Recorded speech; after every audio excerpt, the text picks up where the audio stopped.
Hi అండి, నమస్తే. Welcome to my channel. నేను మీ శ్రావణి. ఇవాళైతే నేను గుత్తి దొండకాయ ఎలా చేసుకోవాలో చూపించేస్తాను. గుత్తి దొండకాయ అనగానే అబ్బా టేస్ట్ ఎలా ఉంటుందో ఏంటో అని అనుకుంటారు కదా.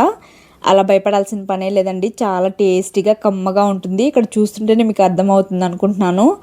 అంత బాగుంటుంది టేస్ట్ అయితే మాత్రం. మన వంకాయ ఎలా ఉంటుందో ఆ టేస్ట్ అయితే ఉంటుంది కంపల్సరీ. ఒకసారి ట్రై చేసి చూడండి.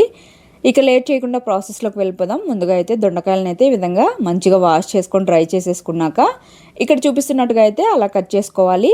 మనం అచ్చం వంకాయ ఎలా కట్ చేసుకుంటామో 4 భాగాలుగా అదే విధంగా కట్ చేసేసుకోవాలి. ఈ విధంగా అన్నింటినీ కట్ చేసుకున్నాక పక్కన పెట్టేసుకోవాలి. తర్వాత అయితే మసాలా ప్రిపేర్ చేసేసుకోవాలి. ఇక్కడ స్టవ్ మీద కడాయి పెట్టుకొని 2 స్పూన్ల దాకా పల్లీలు అయితే వేసుకోవాలి. 2 స్పూన్లు వేసుకోవాలండి. ఎక్కువ వేసుకున్నామంటే ఎగుడుగా అనిపిస్తుంది, కమ్మదనం అనేది వెళ్ళిపోతుంది.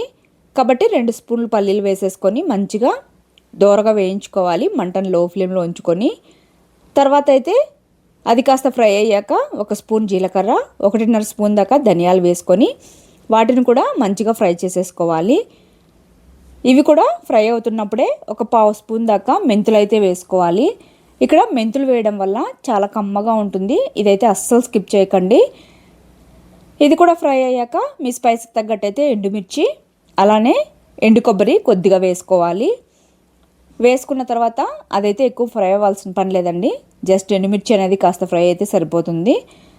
తర్వాత 2 స్పూన్ల దాకా నువ్వులు వేసుకొని చిటపట్లాడాక ఇందులోనే కొద్దిగా పచ్చికరివేపాకు వేసుకొని అది కాస్త ఫ్రై అయ్యాక పక్కకు తీసుకొని పూర్తిగా చల్లార్చుకోవాలి. తర్వాత అయితే స్టవ్ మీద కడాయి పెట్టుకొని గ్రేవీ కోసం అయితే ఆయిల్ వేసుకోవాలి. అందులోనే ఆవాలు జీలకర్ర వేసుకొని చిటపట్లాడనివ్వాలి. తర్వాత కొద్దిగా కరివేపాకు కూడా వేసుకొని చిటపట్లాడాక పొడవుగా కట్ చేసుకున్న ఆనియన్స్ అయితే వేసుకోవాలి. ఇక్కడ ఆనియన్స్ అనేవి మంచిగా కాస్త ఫ్రై చేసేసుకోవాలి. అది కాస్త ఫ్రై అయ్యాక ఇందులోనే కొద్దిగా సాల్ట్, పసుపు వేసేసుకొని పచ్చివాసన పోయేంత వరకు ఫ్రై చేసుకుంటే సరిపోతుంది. తర్వాత ఇది కాస్త ఫ్రై అయ్యాక దొండకాయలను అయితే వేసేసుకొని మంచిగా మగ్గనివ్వాలి. ఎందుకంటే మన వంకాయలు అయితే మంచిగా త్వరగానే ఫ్రై అయిపోతాయి. ఇవి కాస్త టైం పడుతుంది కాబట్టి ఈ విధంగా కలుపుతూ మూత పెట్టుకొని మధ్య మధ్యలో 50 to 80% వరకు కుక్ చేసుకోవాలి. ఇక్కడ నేను దొండకాయ ముక్కల్లో మసాలా అనేది స్టఫ్ చేయలేదండి. డైరెక్ట్గానే అవి ఫ్రై చేసుకున్నాక మసాలా వేసేసుకుంటున్నాను. మంచిగా ఫ్రై చేసుకున్నామంటే ముక్కలు కూడా మంచిగా మసాలా అనేది పడుతుంది. మీరు కావాలంటే స్టఫ్ చేసుకోవచ్చు మసాలాని. తర్వాత అయితే అన్నింటినీ మిక్సర్ జార్లోకి ట్రాన్స్ఫర్ చేసుకొని వెల్లుల్లి వేసుకొని ముందుగా వాటర్ ఏమీ యాడ్ చేయకుండా ఈ విధంగా మిక్సీ పట్టేసుకోవాలి. తర్వాత అయితే 2 టమోటాలు ఈ విధంగా కట్ చేసుకొని వేసుకోవాలి. తర్వాత పసుపు, కొద్దిగా చింతపండు వాటర్, అలానే సాల్ట్ కూడా వేసేసుకొని మెత్తగా మిక్సీ పట్టేసుకోవాలి. ఈ విధంగా మిక్సీ పట్టుకున్న తర్వాత పక్కన పెట్టేసుకొని ఇప్పుడైతే దొండకాయలు కూడా మంచిగా మగ్గిపోయి ఉంటాయి. ఒకసారి మూత తీసి మంచిగా 1 నిమిషం మిక్స్ చేసేసుకొని మన మసాలా వేసేసుకోవడమే. మసాలా వేసాక మంచిగా మసాలాని ముక్కలకు పట్టేలాగా బాగా ఫ్రై చేసుకోవాలి. అప్పుడే టేస్ట్ అనేది చాలా బాగుంటుంది. లేదు అంటే మీరు డైరెక్ట్ స్టఫ్ చేసుకొని అయినా ఫ్రై చేసుకోవచ్చు. ఇంకాస్త ఆయిల్ అనేది ఎక్కువగా పడుతుంది అంతే.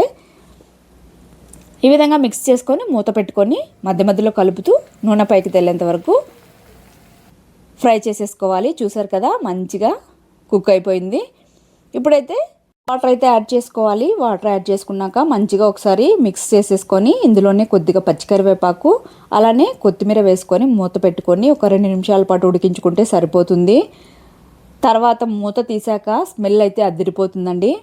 ఈ విధంగా చివరిగా కొద్దిగా వేసుకొని పచ్చికరివేపాకు, అలానే కొత్తిమీర వేసుకొని చేసుకున్నామంటే భలేగా ఉంటుంది. కాస్త ఇదైతే కన్సిస్టెన్సీ అనేది లూజ్గా ఉన్నప్పుడే స్టవ్ ఆపేసుకుంటే బెటర్. ఎందుకంటే చల్లారాక థిక్గా అయిపోతుంది. నువ్వులు, పల్లీలు వేసాం కాబట్టి.